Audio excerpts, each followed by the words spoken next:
Welcome to another wonderful year of the LPL and another wonderful year of The Last Hit. As you can see, we're changing things up a little bit this year. Crazy is our game, right?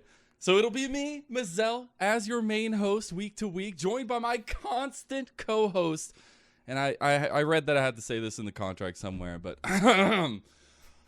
Emmy Award-winning contributor, World Semifinals casting, MSI Semifinals casting, 3-time LPL Finals caster, and the only caster in the LPL to win a regular season MVP award. We've got Jordan Lyric Corby here with me. The crowd goes wild. That was so much cringier and worse than I actually could have imagined, like, hearing you say it out loud. Perfect. That's exactly what I wanted. And we're going to move on because I was contracted to do all that. As our third slot, we're going to have mixing up just a little bit. We're going to be rotating either Dadga or Ox or potentially something else. You know, maybe some special guests week in, week out. But here, starting it off, we've got the Irishman himself. We've got Dadga. How you doing, man? Welcome to the new year. Long time no see. I'm excited to have you. Yeah, happy to be here, and it's good to be back on The Last Hit. It's been a hot minute since we kind of had a lot of LPL action, so I'm ready for 2022. This year looks so spicy.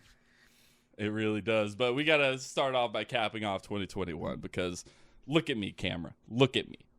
We are the greatest region in the world. The LPL are the world championship winners, and it doesn't stop here. The year is going to get crazier. EDG tied a bow beautifully on 2021, and we got to celebrate that just a little bit. So, guys, I want to go ahead and start the conversation off by talking about what is EDG, who made EDG, and for me, I'm going to start off by saying it was Viper all year long. I think Viper had such a consistent carry mindset throughout the year, and really having that top off in the final, being helped out by JJ. I think Viper makes EDG. What about you, Dadga?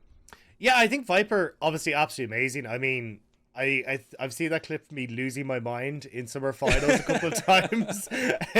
Just a couple, right? Just I didn't expect to be on screen, but yeah, Viper's an absolute monster. I think by head and shoulders far away the best AD card that we had in the LPL in 2021. Curious to see if that remains in 2022 with certain faces coming back, but definitely I think Viper was a monster. But I think the most curious thing for me is like looking at the finals, how they kind of shifted away, even kind of over the course of the World Championship, away from the bot lane and playing around Viper to playing around Flandre in that top lane. Because honestly, Flandre had an astounding performance, and same with JJ. Like, I think there was so many standout performers on that roster that was more than just Viper. It's hard to just be like, oh yeah, this was all on Viper's shoulders. There's so much more. I asked you the question. Whose name is in your mind for EDG? Come on, man. You gotta give me a name at least. You can't say the whole team. That's like the weak answer. Well, apart from Corgi, you know, because Corgi's a legend.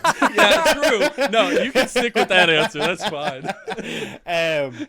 We all know who carried. Yeah, I think it'll be fun. I think Viper definitely carried, but I just want to give a special shout out to Flandre. I thought Flandre was exceptional. Wow, I'm surprised all three of us are going different ways. I feel like Viper was definitely the force that got them to Worlds, but funnily enough, I think Viper was the most quiet EDG player at Worlds. I mean, he was still good, right? Consistently doing well in lane, not getting caught out, doing his like job in team fights. But I feel like Scout or J. See, I don't want to pick one name.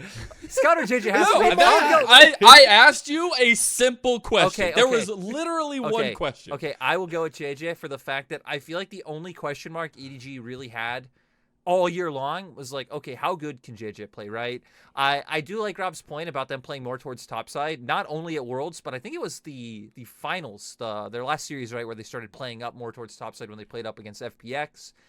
And it did help that Flandre wasn't allowed to get Graves like every game of Worlds, which, I mean, he was sick on. So, again, that one, special shout out to EDG's coaching staff. You know? True. Well. Hey, gotta give him those, all right?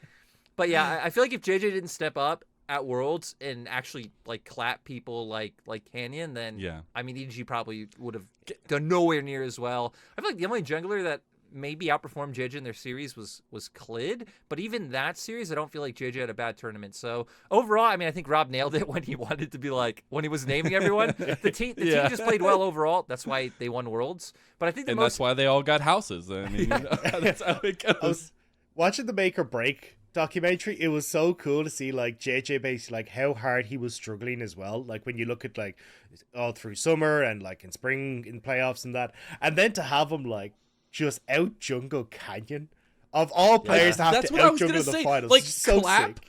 Clap and Canyon in the same sentence that Lyric said. Like that just blows my mind. Yeah. That's a statement that we can't You know, say, and I think that's so indicative of the EDG season towards the end, right? Like I just think it's such a miraculous run from the things that we saw from them in the summer split, and really being able to trudge through all that as a team, and the fact that we get to see that kind of extra mentality come through for that team. When you're looking at the documentaries, you're seeing behind the scenes the togetherness that I feel like that squad had was second to none.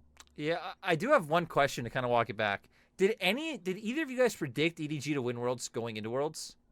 I predicted RNG. I also predicted crystal RNG. ball. So the thing was, I went on to all the different accounts that I have on League EU West, and I just bought the different ones and predicted each LPL team to win. So one of At least you're right in some world. Yeah, somewhere I could say I predicted EDG to win. But yeah, I mean, the real answer was I predicted RNG. I was really hoping that we kind of ended up with a golden roll, but didn't have it. All three of us. And then, yeah, I thought coming into it, EDG didn't look like they looked great, but I just didn't think that they had the star power essentially, or the maybe star power is the wrong word. I didn't think that they had the play. It was like a jack of all trades, right? I didn't see a certain play style where they just kind of outright won against some of the better teams, especially when you're looking at a team like Damwon. I was like, how does this team actually beat them? And it didn't feel like they had an answer until we started to see them kind of swap up their style and then have those standout performances from pretty much everyone across the team. Yeah, they just had a more sturdy boat. I feel like for EDG, the reason why I didn't predict them was, when EDG are performing like every player's playing at their best, they look prepped like for finals when they're taking away all of FEX's picks and this kind of thing. I think EDG do look like, even, before Worlds, do look like a team that could be or is best in the world. The question is like, can EDG do that the whole tournament long? That's what I didn't know, right? You slip up one day in one best of 5, whether it is against Damwon or whether it is against an RNG, right? It's like, well, your whole tournament's suddenly over. So that was where I didn't have faith. But I mean, heck, I think that makes EDG's win even cooler. The fact that I don't know how many of us LPL casters actually predicted EDG to win. I think someone did. I just can't remember who. On that, I will say, as a LPL casters, yeah, they could be, but here's the list of all the cons that we have. Like, just so you're aware, these exist. It's not like we're the best. Let me get my folders out real quick. Maybe, if we just do this and this. But yeah, I think the thing that I wanted to hit on off of Jordan's piece there was just like, we saw that lack of prep kind of hurt them in groups, right? Like when we look at EDG in groups, they didn't look anywhere near as strong as they had in playoffs. They were struggling to try and adapt to this Enchanter bot lane, and we saw Mako getting caught out quite a bit and trying to facilitate that style. He really didn't look comfortable, and even just kind of trying to transfer that pressure rather than playing around the bot lane as they had traditionally in summer, like moving that pressure up towards Flandre in the top lane took a bit of growing room, and it had a few growing pains. So I definitely think EDG improved over the course of the split, where they were having the scrims in the background to get them to where they look comfortable, but I don't think it was ever going to be smooth sailing. And the fact that they came in groups and look dodgy, and even when we're talking about them coming into playoffs, it was look, they really do have the potential to show up, but this is a team that does really well when they prep, but also is a team that needs time to kind of get used to the style that they're playing. And I think that's the most interesting part of seeing that whole growth throughout the end of that season. But also for me, that lends extremely into 2022, because when you're looking at this EDG roster, they running it back. I mean, there's it's crazy to me that you can stick with this team who showed so much growth, who showed such an incredible anime arc, if you will, in 2021, and get to see an iteration of that again. I just love how you say incredible anime arc. I'm trying to think of an anime arc where some rich guy throws a bunch of money at his problem. No, Lyric, don't take it away from him. Come on. I feel like that roster was pretty good the whole year. I don't know if there was some crazy transformation, but yeah, running it into 2022, I think they're going to be a big winner of early split because I think literally every other team in the LPL has a roster change. I don't think there's any single team other than EDG that made no changes. So I think EDG should be able to do well early. My question is how EDG are going to do in the meta. You would expect it to be fine, right? Because there's like a lot of agency on bot laners right now. So Viper's going to be able to do well. Flandre can just chill. You have like comeback potential. Yeah, Lee Sin, Xin Zhao meta. So, JJ's going to do well. I just know this. I expect this shouldn't be the perfect meta for Scout, right? The Victors, the Corkis, the Orianas. Not that Scout's bad on any of those champions. It just feels like Scout pops off when Scout can play high agency. So I wonder if this team will still end first. I think they should be considered favorites, right? They just won Worlds. They're running it back. But I don't know. I guess the amount of changes from other teams is still a question mark. Do you still doubt the Kings? I don't. I'm just hearing some art. Like a year from now, we see EDG hoist the trophy for a second time, and I get to keep this recording and throw it in Lyric's face. I'm just saying, like, every other team is a question. It's not, is EDG worse? It's one of the other, like, teams that tried to make a super team or something better. Yeah. Yeah. I think that's my big question as well. Like, I also expect EDG to have, like, kind of some jet lag coming into the split, because every year we see teams that, like, have a deep run in Worlds, they end up, coming back, they take time off, and it means that you are a bit slower to pick up on the patch. And that's obviously going to be twice as true here, because you got 3 weeks quarantine going back to China, so by the time you actually get some time to relax and then you're moving in towards scrims, it's going to be messy. But I agree with Lyric. I mean, you've got top 2, if not still the best AD carry, although it's going to be tough obviously with Uzi coming back for Viper. I think you've got an ability to play around bot lane that's going to be great, and Viper would do well with those resources. So it feels like a meta where EDG will do pretty well, apart from, as Lyric was saying, for Scout. So I think despite they might have a rocky start coming into it, I still think EDG are top team coming into LPL, especially because I just don't see a huge amount of star power in the bot lane for a lot of the other teams, right? Like Billy, I'm going to take out of the equation, but like Orangey for Gala and Ming, right? Like they are a strong duo, but they're not like an insane carry duo, right? It's been kind of like, hey, we'll do our thing in the lane phase, Ming goes and roams, and then we'll kind of come back later where Gala's strong in team fights. Like, there's not a huge amount of teams where, like, WE has got Xing and Kadai coming in. LNG, I actually want to see Iwandi start. I don't think Glumau is that great. And then you've still got Lights, who's not amazing. Like, there's not a huge amount of teams where I go, oh yeah, well, like LWX and Hung, I think are actually probably the other duo that I'm looking at going, yeah, they look insanely good. But everyone else, I'm like, yeah, sure, Jackie loves Zhuo, but there's no one really where I'm like, oh yeah, this is a standout bot lane that they look comfortable playing around as much as EDG do. And if the meta stays that way, I'm pretty confident EDG are going to look well. I was going to say, it's actually kind of interesting when you bring up bot lanes, because you're right. It's like, okay, we're looking at BLG's bot lane. I honestly don't think it matters which iteration they run in terms of, like, Doggo or Uzi with Crisp is going to be super solid. FPX's bot lane's good. The only other bot lane that you didn't mention, I think, is Weibo's. I think, Weibo, FPX, BLG, EDG, pretty much everyone outside of those, it's like, not there's an issue somewhere. Either they have an AD carry that seems like a bit mediocre, or they have a support, which I'd say in the LPL, once you get past the top, like, 4-ish supports, I think the role really takes a pretty big hit. I think Sword Art, again, individually, no matter what you think of him, I think with Hwanpong, you can even see Demacia Cup, like, it looked good. They looked happy. They looked comfortable. They were doing pretty well. So, yeah, it's going to kind of be interesting to see if that bot lane dynamic influences early standings with the teams we just mentioned, considering you do have things like Jinx and Caitlyn and Aphelios coming back into the meta, right?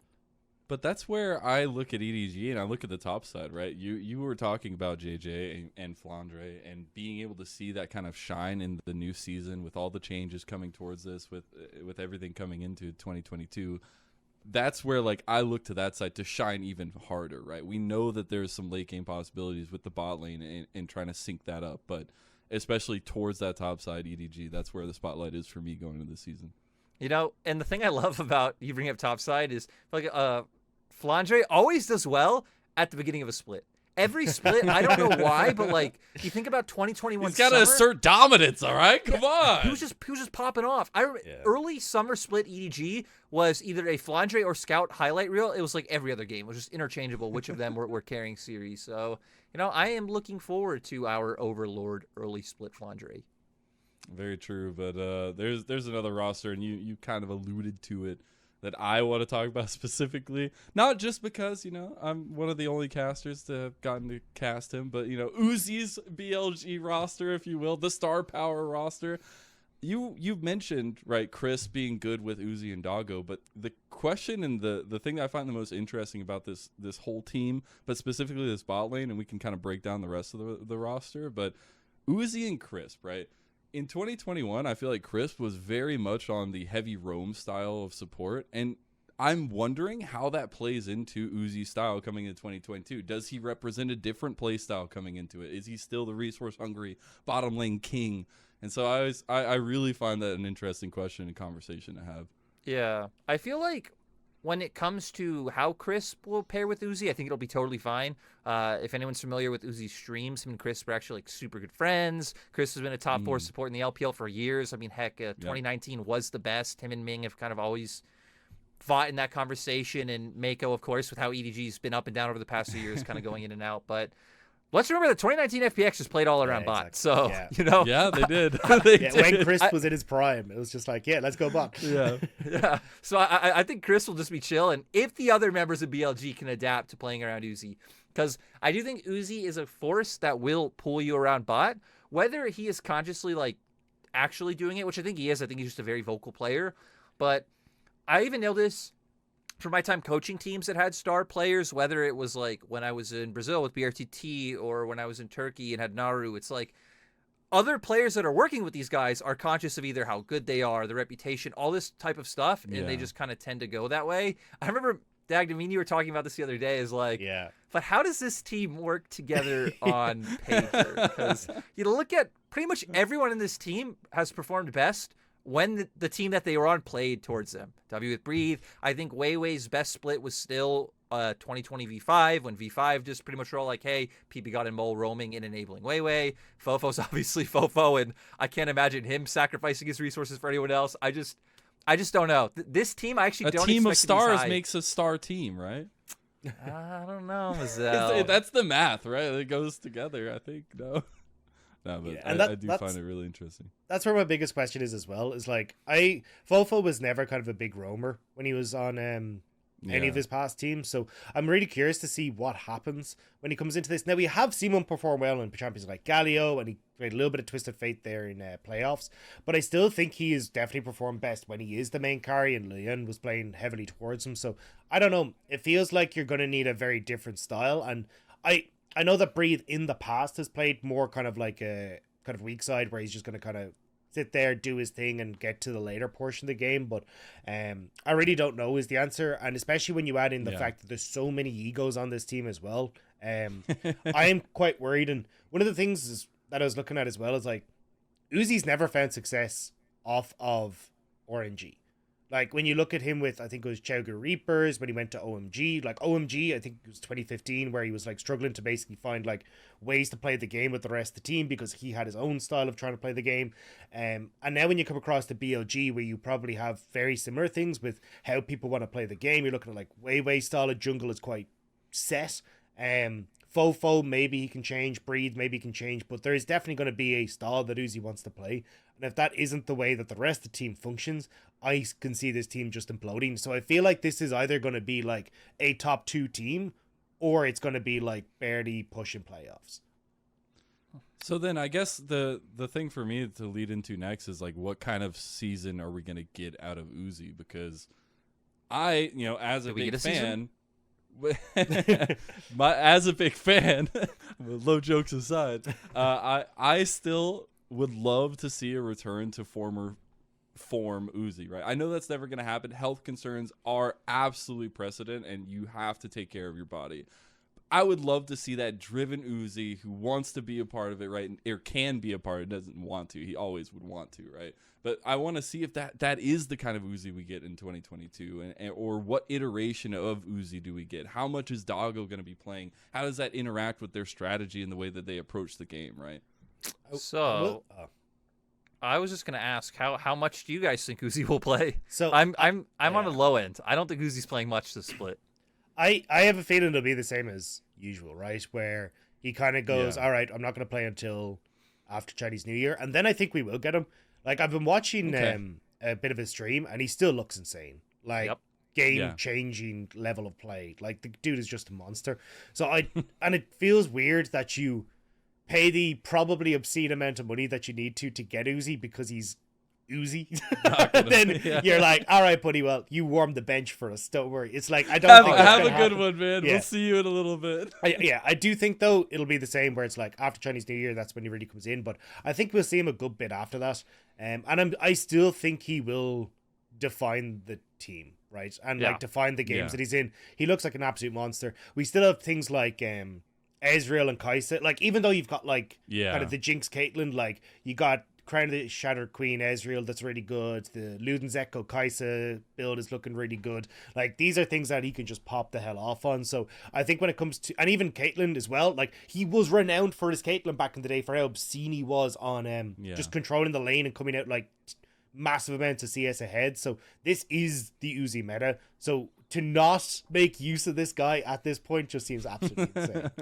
I think it would be crazy. I don't know why I expect it. I don't have any good reason whatsoever. It just kind of goes along with all the gut feeling. It goes with all the mojo stuff of last year. It's just something tells me we're gonna come maybe to like week 5 or week 6 of LPL, and maybe that's when we start seeing Uzi. I'm not gonna lie. If I end up after 3 years and twice being teased with casting Uzi to not get Uzi, I'm gonna be so annoyed. I'm gonna be so pissed. BLG, if you're watching this, don't let this happen to Dadga. Please don't let this happen. I do want to add, I just love it. Just ahead. Real quick on a note that, even with the questions or skepticism if this team can like mesh together, I still think that there's no way this isn't a playoff roster. I think this team just has like a level of skill where they're just gonna stomp the NE1's Legends, the LGDs, even like the bottom mid-tier team. I think once you get up towards like the 12th through 10th spot, even like the IGs of the world, I think BLG probably just crushed. So probably OMG in that as well, So. Yeah, and for Uzi, killing people on Summoner's Rift is just like riding a bike, apparently. You just can pick it up at any moment. It's just fine. I'm really looking forward to that roster. But another roster that I think that I would love to get a conversation about is our previous world champions in FPX, and with the changes, the big changes that are coming to this long-standing roster this year, I just think it's beyond interesting. And then you get Clid thrown in the mix at the last moment here to kind of change things up for them even more. I think it's so fun. And for FPX, it's kind of like a rebirth. I'm really glad. Oh no! He did that. He did that. By the end of this podcast, I want Lyric to be like hanging over the side of his chair crying. That's what I want. I think for FPX, like, I'm silently hopeful for this team. Well, maybe not so silently now, but I'm like, I think LWX and Hung look insane together. I love how they play around bot lane. I love that Hung feels like he's just unleashed. Hopefully it's not just the Demacia Cup thing. I really do hope the Hung just plays like so crazy every single game that we actually get him in LPL. I love this, but I'm really glad with the addition of Clid, because one of the things that I noticed from Demacia Cup was how quiet kind of Gory was in the mid lane. Wasn't really roaming now. He was on things like the Victor and that, which didn't allow him to roam a huge amount, but I still think that like having Clid, who speaks fluent Mandarin and obviously has Korean, is going to help out massively in just like trying to get Gory involved in it. And Clid as well, with the early game champions that he has, should be able to play relatively well around Gory as well, because Gory's lane phase isn't the greatest, so having someone who can try and like facilitate that and bring him into team fights where he's stronger is going to do wonderful. So honestly, I think with like Gory and LWX in team fights, I think you should be fine. My biggest question mark for this team is Xiao Hu. I think he looks very good for a rookie. The only thing is you can still see a lot of rookie mistakes, so it's give him time. I think he'll look really good. But definitely for spring, I think you might see teams trying to just exploit the fact that he's only just new and trying to find that weakness in FPX.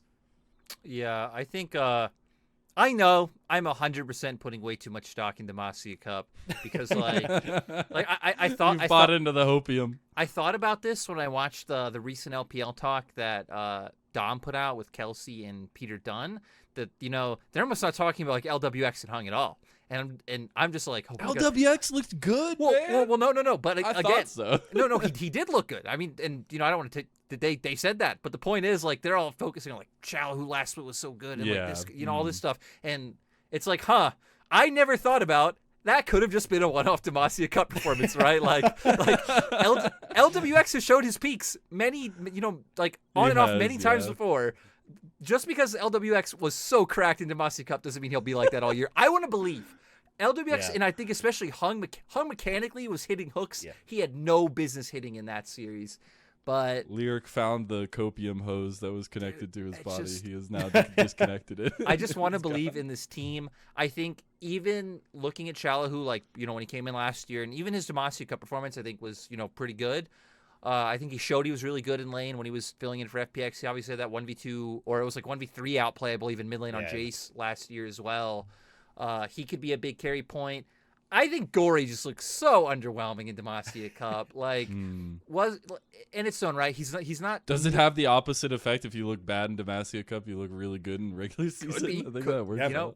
Could have been jet lag. Could have been a lot of factors there with him. But I know in LCK is not known as a fantastic laner. Is known for like team fighting and his impact on the map later on. But even then in Demacia Cup, he got caught out a lot. It felt like he had some very hit or miss ults because half of his games were on Orianna, half of them were on Victor. So some shockwaves changed the game. Some shockwaves hit absolutely no one. But like Rob was saying, maybe with Clid coming on the roster, that will help him out. I do also think Baitron looks improved since he last subbed in for FPX. So even if Clid doesn't work out, I think this team is like a decent baseline. And if Chalahoe can become like the star that this team thinks he could, or like the glimpses he's shown, then I think this is a solid team. Until then, I think they are squarely, like, comfortably upper middle of the pack. I expect them to be, somewhere between like 6th, 7th place. They're probably going to be much better than all the teams under them. And I think this is one of the most exciting rosters we have in LPL right now. I think so too, especially when Clid kind of gets thrown in there and you get to see again, like, coming from seemingly nothing, like being able to come away from losing a lot of core pieces to the team and having a team that is vying for one of the top slots this year. Do find it kind of funny as well watching the Gory story, because it's basically scouts, right? It's like comes across, like, basically Gory starts on SKT, trains under Faker. It's like, do you know what? Maybe if I go to EDG and train under Scout for a little bit, and then I go back and I play in Korea, and then I come back to the LPL again. Like, it's quite funny to see. Just kind of the parallels there, and it'll be interesting to see how he does do in FPX. I am hopeful with Clid coming across, but I have no idea what his level of Mandarin is. Obviously, he's been in China for a little bit before, so hopefully the transition will be easier. But I'm kind of the same as Lyric. I'm hopeful for this roster. And I just keep looking at all these rosters that I'm like, oh yeah, mid lane looks so stacked, and then I start looking at all ADCs. I'm like, man, ADC is just, and you just progressively go through all the rosters. You're like, my goodness, this year's going to be insane. For me, like, one of the scariest factors going into this 2022 is the Tarzan Douyin combo for LNG. Like, that mid-jungle duo, especially with the way things are panning out, seemingly, at least in the meta, like, that is terrifying. Yeah, this team... Lyric knows how I feel about this team. I was gonna say, I'm actually like, I'm excited. Bring it on, man. I want to hear it. I want Dadga to take it away because I know that Dadga both loves and hates this roster at the same time. I love this roster because I think I agree with you, Mazel. I think Doom coming in is a massive step up. I think they've got a really cool way to play around the game. I just want Iwandi back. I don't know why they swapped out Iwandi. Iwandi was so good. He looked really, really good. Like, look, yes, I think he had his laning phase wasn't the strongest in comparison to some of the other supports he had, but his ability to play the map, the way he linked up with Tarzan, the way he was, like, the amount of times you saw him, like, getting these really smart resets so he could, like, be there for top dives and turn around top dives and everything. The dude really understood where he needed to be at certain points in the game. And then they bring in Lumao. And Lumao has not synced up with Tarzan in any way whatsoever. He got caught out like a bajillion times into Mazel. I can't remember who he was playing against. But basically he sees like 4 people stacked on the enemy team in the mid-wave. And then just decides, you know what, this is the best time to go and ward in the enemy jungle. And just gets caught out instantly. LNG have to like panic, jump onto them to try and save the play, and they all die. And it's just like, what are you doing? Why? I think Lumao's engages can be really, really good when they're set up properly. He's quite smart at like finding those like quick moments where you can get onto a carry. But the rest of his game, like, he just doesn't really understand where he's supposed to be. Like this, I don't know. I want Iwandi back. You know, I can tell you, hey, you get on your soapbox, boo. I believe in you. Yeah. You know, it's very like publicly known that him and Doinby are very good friends. Again, you can just see it on Doinby's stream. But you know, right? Luma has some pedigree behind his name. This guy's an LPL champion. But I feel like when I look at Lumao in 2020 when he won, I feel like Lumao, one, benefited off the meta quite a bit. Things like, you know, his Bard being meta, Thresh at the time. For Loken, you had Jhin, Ashe, Varus, these sorts of enablers, right? But I also feel like that was one of the weakest support pools we had in LPL. Also, when you factor in that typically our strongest supports have been people like Crisp, Ming, Mako, and both RNG and EDG were like tragic that split, so it didn't feel like those guys even got a chance to show what they had.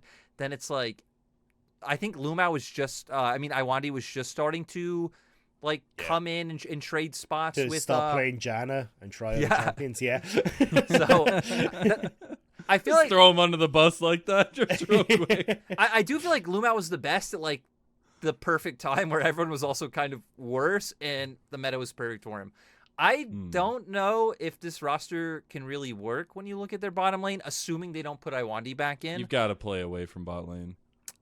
Yeah, but I feel like even if you play away from bot lane, I don't know if this is a bot lane I look at as like stable and can hold it together. Like Light has definitely shown he can do that, right? Light did that all last year in LNG. Didn't play around Light. Light was mostly just chilling 80% of the games. But Lumao gets bored and engages. I was gonna say, we've seen sometimes you just gotta do what you feel. All right, I gotta give him props for that one. As a play-by-play, you know, we don't have the wrinkliest of brains, so we just do what we feel sometimes. I do want to say though, to point out a positive, I think even in Demacia Cup, Doinby was absolutely insane. Like, oh my god, he was completely outlaning Gory when they did play against FPX. He had so many nice movements on the map.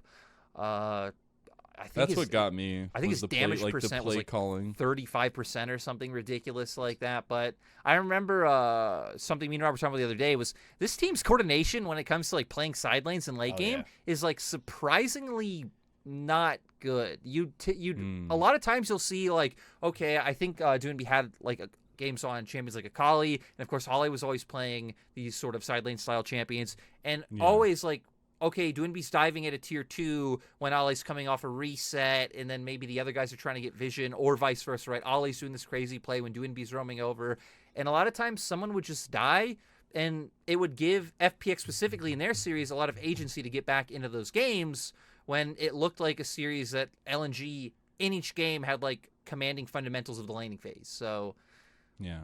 You know, I don't know why when I'm talking about like BLG, I'm talking about LNG.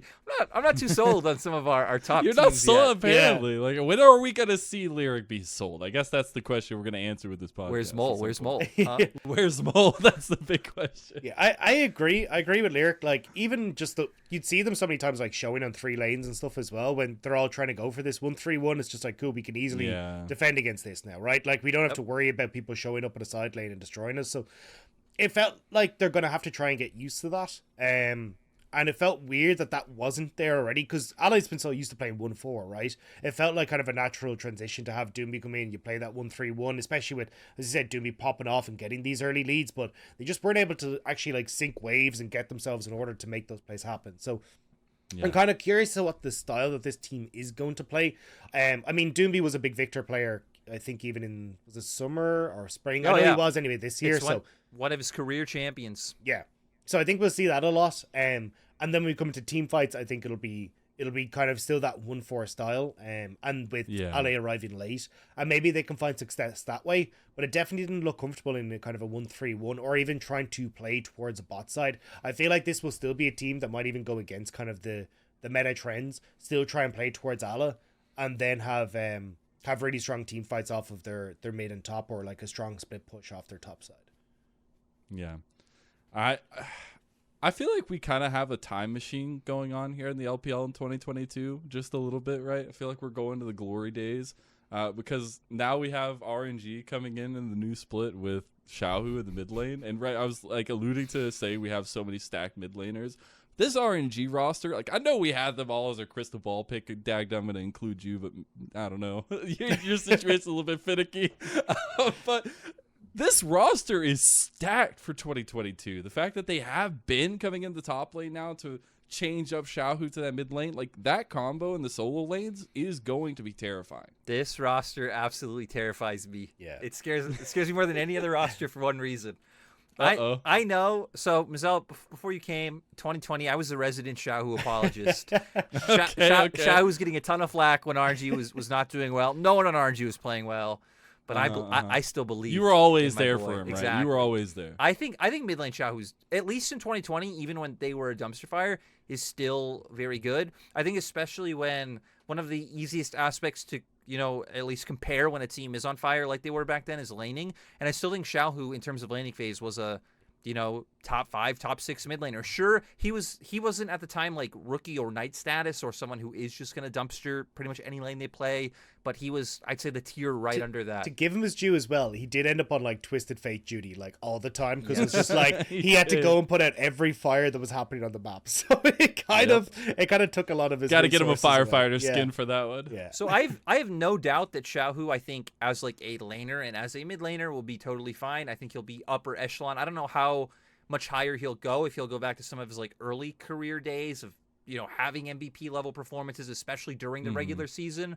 But the thing I'm most afraid of is how this team, like their macro game looks now, especially when it comes to around like both early game and then like transitioning into mid game, right? Because it felt like Xiaohu was a massive voice in the laning phase from the way that RNG played, with how coordinated they were around a lot of their plays towards top side. The fact that they kept playing this like 1-4 style in mid game also kind of shows that Xiaohu probably did give a lot of information or a lot of say in how they wanted to play the game. And now that you're in mid lane, like maybe from playing top, he'll still see these opportunities for Bin, but I think it will be much different and much harder when he's now having to focus on his other lane. He's in mid now. He Bin now has in to his look at own bot. right, though. Whoa, but they're different. It's not about being good or fair. bad, right? Yeah. Like Bin, They are. Bin's playing to smash you. Bin's like Bin's sitting at his desk, smashing you with his fist, breaking off a steak, and like running at you to stab you in the face. That's not what Xiaohu did. like Xiaohu that. is I like writing that. that down to start carving in his mathematical equations. Yeah. Slowly. So Gonna kill you Like, with math. I think this roster could potentially has a higher ceiling than they did before, because I think Xiaohu is and can be a better mid laner than Cryan.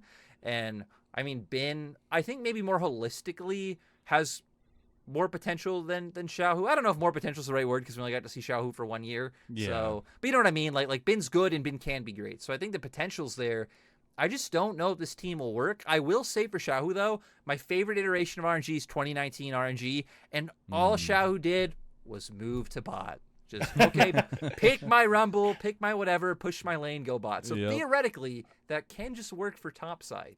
But For me, I'm not sure. what stood out so much was Ming, and like watching through a lot of the mic checks and things along those lines. And I really want to see like that control come through, right? Because if you are losing a little bit of that voice, I still think Ming has one of the biggest brains in the game. And so I'd still really like to see that continue on. I think it will, right? And I think that's something that's going to help tie the team together a little bit, because he does seem to be a bit bossy, but it works. He is the team dad. Xiaohu's the team mom.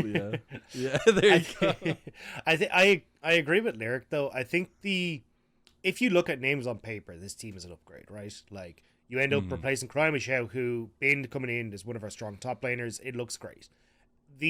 My big question mark is how they end up playing the likes of the early game and mid game, because like the whole way that this team played was like how good Shehu was at controlling minion waves, how good Shehu was Yeah. inside lanes, and being able to find those moments where he could push for and like draw resources versus like joining the rest of the team and then like popping the hell off on Lucian and stuff like that. So I don't know what their mid game is going to look like. If they are just going to play around top side, if they're actually just going to try and play towards the meta for a little bit, and like Xiao is roaming bot to try and play around that. But Gala as a lane dominant carry isn't really a thing. So having these champions like the Caitlyn's and stuff doesn't really make sense. Maybe he finds a home and stuff like Jinx, but yeah, it's just a lot of questions on how this team actually functions, and I'm waiting to get answers.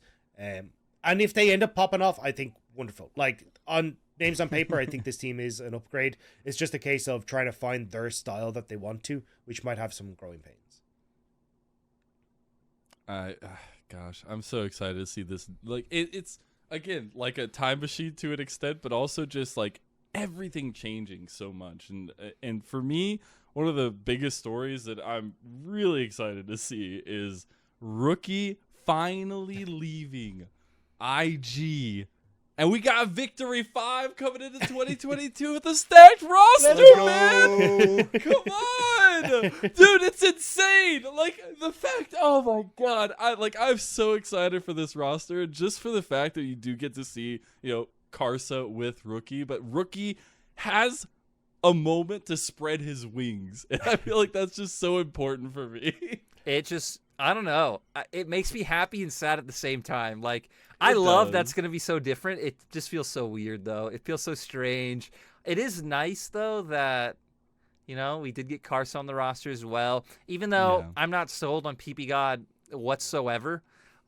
Still a very exciting player to watch. So I think brings some, potential aggression and playmaking to the team.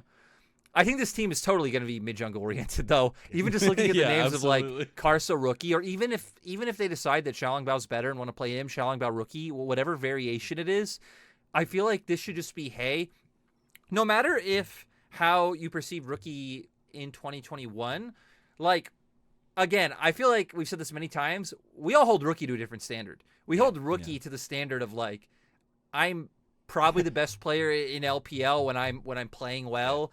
I hard carry like literally 4 corpses across the finish line. I do it consistently. Yeah. So like Rookie had, I'd say an above average or like average to above average split in 2021, but his laning was still among the best of all LPL mid laners. Yeah. So if I'm Karsa or Xiaolongbao, I'm like, Rookie. And you could see the plays, like the plays he was going with were like plays that were just like a step or two ahead of his team. And it was so interesting to watch. I'm just going to say for V5, it's now my turn to put too much stake in Demacia Cup, because I am high as hell on Photic. I watched this guy in Demacia Cup and I was like, this guy is a mechanical god. And I know coming in from the LDL as well, like when he joined Top Esports back at the start of 2020, he was like arguably the best AD carry in LDL. We saw him come into top and he was kind of like, meh, but he was also like very Yanjin stuff. It wasn't exactly the best of times. But now, after seeing him at Demacia, this guy's a monster. Like his Jinx positioning was absolutely insane. He was getting so much damage off. He like hard carried so many different points in the game. Like I am so excited to see what Photic can do, especially if you're going to end up having these teams like play around him. It could be absolutely nuts. My big question, which Lyric already alluded to, is his partner. I'm sorry, I'm going to be You're not a believer. You don't have your church garments on right going to now? come out of my mouth here. I think 2021 kind of showed PP God is way over aggressive in lane, gets caught out, and can actually be a detriment to his team, especially if we're still playing Enchanters. I think his Enchanter game is just not on point. He looks way more comfortable in things like the Thresh, even the Leona. I know he's playing a lot of Glacial Augment Leona, as like Lyric was saying in a conversation we had earlier. But I think, I don't know. BP God is a big question mark for me on this team. I think the rest of it, like Karsa Rookie, I think is going to be insane mid jungle. Especially like I think the big thing for Karsa was like when you're playing on a team like Top Esports, they don't care what's happening to you like at all. But I think Rookie is like insanely good at kind of copying what his jungler needs and how he can like facilitate that. So I think having Karsa with a mid laner that's better at understanding that is actually going to help him significantly as well, and like trying to set himself up for success. And if they end up getting Photic ahead in the early stages, this is 100% a dude that can hard carry games. I think Photic is going to make a name for himself this year in the LPL. Oh wow, you're coming. You heard in. it here first, folks. coming in spicy. Clip it, and you can ruin me with this in playoffs. Clip it, ship it. All right, so at this point, I've already gotten a clip for each of you, so my blackmail world is working out beautifully. I'm loving it. I just gotta say, like, I don't necessarily think I'm down on Fodic, but I'm just interested. Man, I feel like I'm not answering my opinions on any player, but like, Join us. because right, we think about when he was on top esports in the LPL, and I think he was a pretty like safe player, right? Well, not too aggressive, not looking for 2v2 kills. But Yu Yanja was the same. Yu Yanja wasn't very aggressive either, right? Yu Yanja was a Yumi player. But now you're playing with PP God. What is going to happen with this bot lane? Because in the Master Cup, we saw PP God in a lot of games being aggressive, which typically would end up with them finding 2v2 kills or getting 2v2 killed themselves. So I remember I think V5 had one loss in their group, if I'm not absolutely hard trolling. They did. And I remember whatever game that was, it was to OMG, their bot lane just got absolutely smashed by PP God running it down at like level 2 or 3, and then it just repeated over and over again. So I think if this bot lane works out, this team is very, very good. It doesn't even matter how good Rich is. We don't even need to talk about Rich. Rich, once again, apparently another player who very subpar in laning phase, very good in team fights. I don't know if you can make it as an LPL top laner who can't go against a lot of these, behemoths we have, but we'll see. But again, especially with the TP changes. Rich's performance, whatever, who cares? If their bot lane can play well and can work, I think Carson rookie playing through mid jungle and then, translating that either into like playing an enemy jungle or looking for dives or whatever, it can work. I guess the other thing I wonder who's going to be the main voice of this team. I know Karsa has a very big voice in comms on a lot of teams. He's been on can shut down under pressure as shown in the past though, but I don't know who else can be a voice because I'm going to assume Rich doesn't speak Mandarin. I don't think from any of the like comms I've listened to of IG that Rookie was ever like a massive voice. I know PP God has always been cited as a shot caller, but I mean, I don't necessarily feel like any team outside of 2020 V5 summer has any team like looked coherent in what they wanted to do. So I don't know if that's a good thing. It's all about how it comes together, right? You could see all the names on paper, but like even when we were talking about the BLG roster, like those names are insane, Mazel, but does it all come together? Here will be my spicy take. This team will finish top 5 in the LPL. Ooh, V5 finishing top 5. All right, so now let me mark my list. I got 2 V5 things top 5 for Lyric. Yeah, is that what made the thinking easier for you? Well, I'm just hoping V5 watch this. I have a V5 jersey. V5. You want to send me some more V5 jerseys, jackets, shoes, mugs, gift cards? I'll raise my hand too, just in case. But I do want to lead this conversation because we're talking about Karsa, and you did allude to coming from top esports, but now top esports have their own new iteration, right? We've said it's all about changes this year. We are crazy in the LPL, and top esports is a crazy one. Look, I think I'll always be biased to how this team plays the game. I absolutely love it. The mojo. Mojo. It'll never die. Mojo never dies. Come on. I think on paper this team both makes incredible amounts of sense and doesn't make any sense at all. when you think about it, you're like, okay, cool. They bring in Zoom instead of 369. They have TN in the jungle now. They also have Xiaopeng behind him. So, 2, I'd say, decently aggressive junglers. And then on paper, you're like, okay, Zoom, he wants to chill. Zoom's going to win lane by himself. He doesn't want no jungle help. Stay out of my lane, TN. The problem is, like, TS have always failed when they've played around their bottom lane, which is really weird because I feel like their bottom lane does better when they get no jungle pressure as compared to when they do. I feel like is when we see them like botch dives or int more or maybe Joel goes, whatever it is. So I don't know if this team can adapt to doing the opposite way, being like, hey, Zoom is very good. Zoom has always been very good. Have teams ever played around him? Nah, we should just keep not playing around him as well. It's the norm now. Can top esports play around topside? Because I think that'd be really cool. I think that'd be pretty successful for them. I just don't think they will. Yeah, I actually want to touch on some of the Mazel said a little earlier. What kind of alluded to was like the TP changes, right?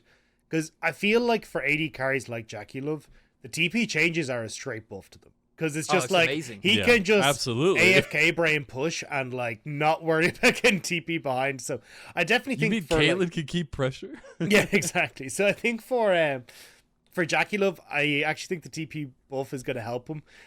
And you can just go nuts. I think as well, the funny thing, me and Lyric actually had this conversation. The hilarious thing to us was like, we're like, yeah, you're gonna add Zoom to the roster, great team fighter, weak side, you just play around bot. He can set up these wonderful engages when you get in towards mid game and like objectives for top esports. It's gonna go great. It's gonna go wonderful. And then top esports just said, nah, screw this. We're going to play around Zoom top, and he's going to play Tryndamere. We're just not going to give a crap about any of the things he just said.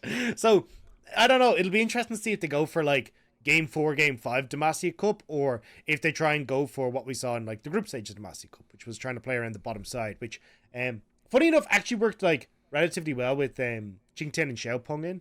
I thought they actually did it. Give me Zoom Tryndamere. Give me Zoom Tryndamere. Give me Zoom Tryndamere. So, yeah, I'm looking at the other side, Yeah. though. Joel is insane. Like, and I feel like him with Jackie Love, that's gonna be a deadly combo down there. And we've already talked. You've got the Uzi Crisp combo, you got Viper, you got Mako combo, but this is another one that I feel like is right among those ranks. I feel like this is a very lane dominant combo. Like they're very not scared of trying to smash you, and that's why like Jackie Love's CS difference numbers are always ridiculous. Insane. Because even in the games where maybe they lose lane, well, in the games that they won lane, they win by like 50 CS or something like that. So yeah. Was it this started is ridiculous. 2021 where he didn't die for like 15 games or something? Yeah, it was something. Yeah, that insane KDA or whatever it was. Yeah, he just didn't die forever in the first 15 minutes. I can't remember exactly what it was.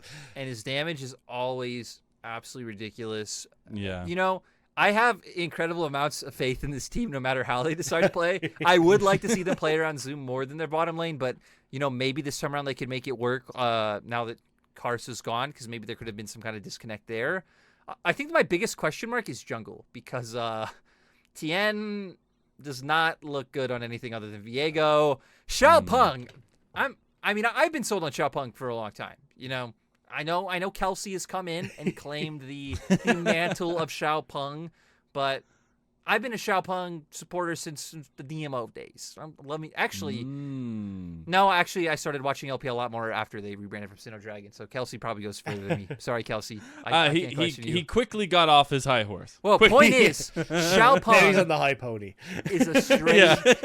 Xiaopeng's a straight up gangster. You know what he's gonna do? Okay. He's gonna gank level 2. He's gonna gank level 3. After that gank, he's gonna invade. He's gonna die. He's gonna respawn. He's gonna gank again. I love Xiaopeng because it's that style of LPL jungle that is, hey, I need to go find that guy and kill him, and they just do that all game. So I heard he's the reason Rek'Sai got nerfed on 12-1.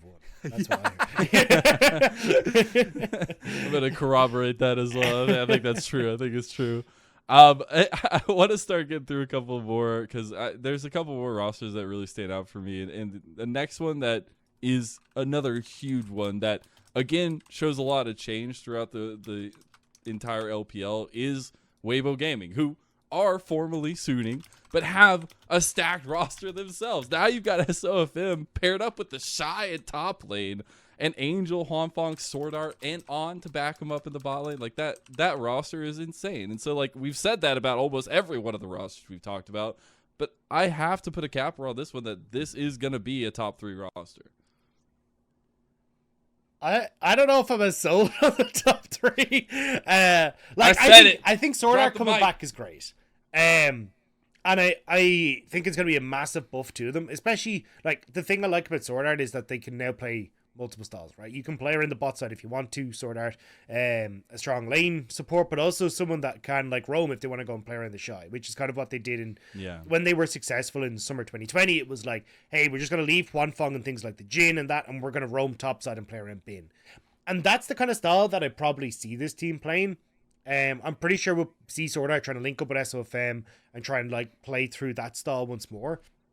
And it could work out for them, especially the Shy like is a strong mechanical player and can carry if you give him the resources.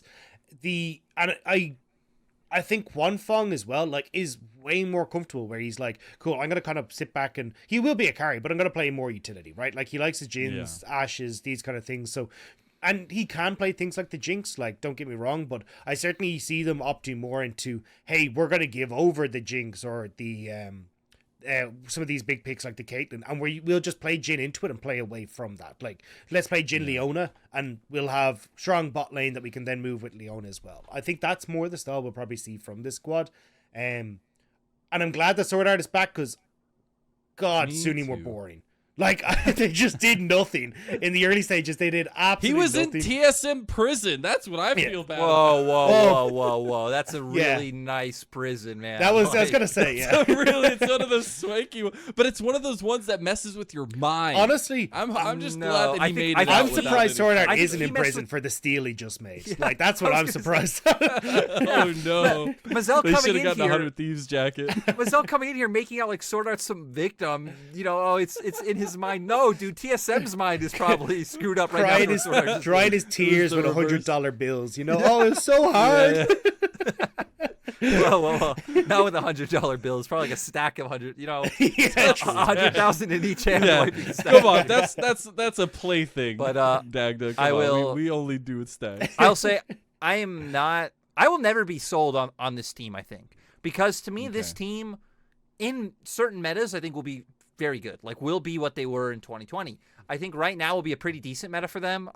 Just thinking of the champions that are good. I think when you're playing off a lot of range, the Victors, the Orianas, Jhin in bot lane, Jinx, Huanfeng is a phenomenal Jinx player, and they could just be like, cool, we're gonna like kite out these team fights. We're gonna play off space. We're gonna play for controlling midway first and being able to set up for picks or set up for big team fight moments. I think this is where they'll be pretty good. I think the only thing that would make this meta better for Suning is if the jungle meta was the same as 2020 and we had like things like Graves coming back. True. But I think solidly I expect them to be a mid-tier team. Yeah. I think they will be better than before for sure, because I think Sword Art and Huanfeng will just be able to, dunk on some kids in mid-lane game team fights. The Shy is a big question mark, but I think the Shy can move them up a few places up or down. I don't think he does more than that. Shy's playing phenomenally. Maybe this team jumps up from like a 7th, 8th, 9th place team to like a 4th, 5th, 6th, or vice versa going down. But I just have too many doubts on both SOFM and Angel to really think this team will be consistently good over a long period of time. I think if we start to change bot lane and mid lane meta, I think Angel will start to struggle, and Huanfeng can play anything, but I think right now is a good place where Huanfeng can step up and carry if Weibo are smart about putting resources into him. And every time I look at I know this is kind of gleaning a point out of everything you were talking about, but every time I see the Shy, it's like, it's still so weird to me not to see Rookie in the same lineup with him. And like, I always wonder what that kind of conversation or that relationship is like going into the season, and the well-wishing and all that kind of stuff, with the competitive nature underneath. I'm really kind of like, what? Because the Shy was like, I will only ever play with Rookie. If I'm not playing with Rookie, I will retire. And then it was like, all right, cool. See you later, bud. Like, I'm sure there's a part of me that's kind of hoping for a whole anime arc that's just like the two of them now hate each other and they're trying to like have revenge. I'm sure they're still good friends. I'm sure there's no like bad blood between them, but there is a part of me that just wants to big up the rivalry. No. Yeah. I need the long lost brother arc. I need like the longing to be together again, but they're separated by like a moat or something, and that moat is Weibo Gaming. It is really interesting, that team coming together itself. But another team that really stands out to me, and the last one we'll kind of talk about here, is JDG, right?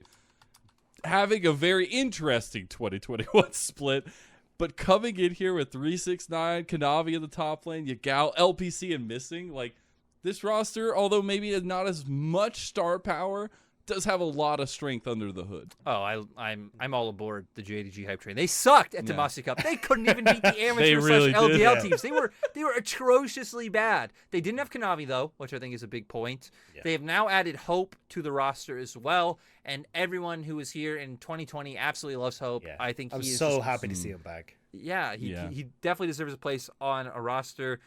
All I know for this team is, I think on paper they even make sense, but I hope we see them do this, is like... You hope, huh? Hope just chills down in the bottom lane. Missing has already said he much prefers to roam than play laning phase. That was one of the kind of disconnects between him and Elk. And then you have this guy top who is going to play in your face every second of every game, which Yep. I don't think is a problem. I think, well, it could be a problem, but I think there's a way to make that problem a strength, asterisks. which is exactly That's the after he's already jumped off the edge of the cliff. Like, I think it's Look, fine. It'd be like if you had like a giant like knife or something for your arm. Is that a problem? Yes, maybe you're gonna cut yourself and hurt people. But at the same time, I if feel you like were that's a There's problem things more you often can than not. You know, I want to grab Yeah. something delicately. Well, I guess I just got to stab it. You know, I feel Chopped like it in half. This causes more issues than anything else. But in the LPL, I feel like that's a honestly at this point, like maybe it's a good thing. you know, if This is everyone what else, makes Ace knows this competition. day. if everyone comes and helps that guy to crush his enemies, it could work. So, you know, 369 worked best in 2020 when Top Esports just literally gave him everything. I hope JDG just do the same. You just look at your roster. Hope's really good, but Hope can be a late game teamfight carry. Give everything to 369. Try and dominate the early game laning phase, and, you know, coin flip. Give me another coin flip team. Give because me those a are coin always flip. fun. Yeah, it really it makes it more exciting to the very least. We won't really get into anything else about teams but I got to give a special shout out to OMG. Another one of the teams with EDG, they're not changing up a lot of their roster, but the fact that they are willing to commit to some of these pieces, and especially having Cream come back in, but also Aki in the jungle, I have such high hopes for Aki. So I'm really excited for OMG. Just had to slide them in there as like a little last mention. OMG. I don't know if you guys have any thoughts about them. Cream is a OMG are beast. pretty cool. He is, man. He is. He's nuts. But it's gonna be a crazy 2022 season. I'm so excited. We only touched through a few of the teams. There are 17 rosters to talk about the LPL 7 days games a week. every day of the Let's week. go. Yeah, it's absolutely nuts. The last thing I do want to go on here is to get you guys on the take and be able to hold it against you more so than the content I already have on you does. But Dadga, give me your take. Sell me who wins LPL 2021 spring split, or 2022 spring split, rather. I'm going to be the cop-out and just say EDG. Honestly, I think EDG, no. they still That's look the easy good. answer. They have an insane bot lane. The meta suits that style. They've shown they can play multiple styles. Like, JJ looks phenomenal. Flandre looks good. Like, I don't know. It's when there's so many question marks around the other teams, EDG just come out head and shoulders above them because you know what you're getting with them, and you know that it's a very strong very strong team that you expect to do well in spring split. I like it. Lyric, what am I holding above your head here in 2022? Look, Mazel, EDG is probably the safe and correct answer, but it's not Oh the my it's not God. it's not the LPL answer, and it's not even All gonna right, be, it's not good. even gonna be the That's true what I was answer hoping. because the logical answer is never the right answer in the LPL. Okay. So I'm gonna OMG. no, I'm going with Top Esports, bro. I think you look Ooh. at TS, and TS to me. Okay, maybe BLG more so now. Other than TS, always going to be the How many asterisks do you need? Oh no. This is not legal advice, and you should not follow this. Please consult your doctor before watching the LPL. It's like- No, but on a serious note, I think Top Esports will win. I think if Jackie Love plays like he's shown he could do, keep walking forward, keep playing aggressive, but if Top Esports play on it right, if not, you can keep playing that role as a bit of a like space maker, distraction in team fights. Zoom, I think a team fighting monster can give Jackie Love a lot of space to work with. Lastly, though, I kind of expect this team to run Xiaopeng most of the split. Okay. I think Tien does still have some issues where they probably will want to sub him out. But then at the last second, Tien comes in, gets his Viego, Saves the the day, and this team wins LPL Spring. Knight in shining armor. All right. Well, we've heard it already from the two here who have joined me, but I got to say, Uzi got me into it. And Uzi's going to win spring 2022. I'm really excited for BLG itself as the full team, right? I was kind of talking about like all the stars coming together to make a star team, but the hopium is real. I've got like 6 tubes taped up to my back because Uzi coming back finally and winning a title in his first split back, it would make me cry like a child. And I want to see that. So maybe it's hopium, maybe it's copium, but I think it's BLG. We're going to take it home. That's my very final briefly piece. on a side note, because I was just kind of curious to see what Top Esports LDL jungler is. His name's Naruto, so maybe that's the real anime arc that we needed the whole time. Oh no! You found it. Dadga, we weren't supposed to talk about that. Cut the tape. You know. I think on that note, Rob has ruined the show. Mazel, take it away, brother. We have to take it away, the whole Mazel. thing. Close us out. Sorry, I did I leak the script? Was that? Oh, sorry, lads. I'm sorry. Yes, exactly. That's what we've been telling you. You're done. I do want to give you guys one last moment. Any thoughts coming into 2022? Dadga coming into another LPL season, another great one. It's gonna be sick. Like, holy crap, the level of talent, the names returning, new names coming up and making names for themselves. Names. But really, I think this is gonna be a phenomenal year, and I'm super excited to see how it all kind of pans out coming into spring. What about you, Lyric? You got any final words for 2022 kickoffs? Well, it's another year with you, Mazel. So it's gonna suck. Welcome. I love you playing too, TFT buddy. again. Yep, exactly. All right. Well, it's a heck of a way to kick off the 2022 split. We are going every day of the week, 7 days a week, all the way through spring, all the way through summer. I can't wait to be a part of it all. Thank you all for tuning in to this wonderful kickoff episode of The Last Hit. Thank you to Lyric. Thank you to Dadga. And we'll see you on Summoner's Rift, everyone.